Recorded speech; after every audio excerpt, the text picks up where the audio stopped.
Hello, I'm Keegan with Kunes RV, and we're going to go over generators. So first things first, this is an own-in generator. This is the outside door that comes off in order for you to access the generator.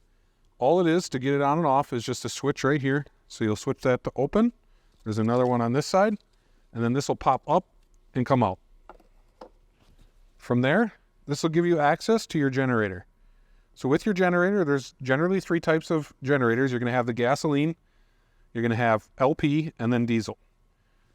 In this specific case, this one is gasoline. In order to start and stop this from outside, you're going to have a switch right here. This switch, you're going to push and hold the stop side because that's also going to be your prime. That light will now click on, indicating to you that it is priming. And then from there, you'd push and hold the start in order for that to start running. From there, you're going to have this light will light up if you ever have any sort of a code coming out. Let's say it stops running, it ran out of gas. This light here will flash, giving you different indicators. And right over here, kind of hard to see, but there's different indicators for how many flashes are going off. In most cases, you will want to run this with the door on. If you run this without the door on for a long period of time, it will overheat this generator. Inside, there will be a start and stop switch, which we will also go over. That will be the general spot that you will have to start this from. You will have to do an oil change on this generator. It's once a year or every 100 hours.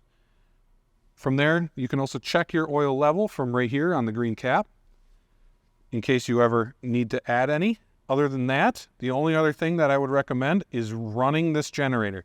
Generators are made to be ran, so even if you're not going to be using it, it is recommended that you do start and stop it periodically throughout the year just to make sure everything is being functioned and working properly. One other thing to note is you will want to make sure that you shut everything down before you shut down the generator. You don't want to be running your air conditioner and then shut off the generator. And same thing when you're turning it back on. You want to make sure that everything's turned off. Start your generator. Once it's running, then you're going to start anything that you need to. So inside your coach, you're going to have a panel like this, or there's just another switch for starting and stopping, which we will go over also. In this case, it's the same thing as outside. You're going to have your start or your stop / prime, and then you'll have a start. So again, you're going to push and hold the prime. The red light will click on. We would now switch up to start it. This generator is also equipped with an auto start stop. So you would be able to hit your auto gen, which would also be for hitting the set time for setting your local.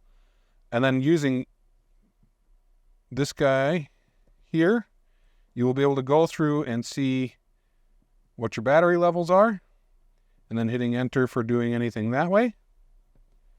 So this will be the other way you would see that you would stop your generator from inside. Again, this is going to be the general one you're going to see. Again, you're going to have your stop and start, and then the light for priming your generator. So now we could start the gen. And you'll just have your hour meter, which will basically tell you just how many hours you have on it. Again, once a year or every 100 hours, it is recommended you have an oil change done.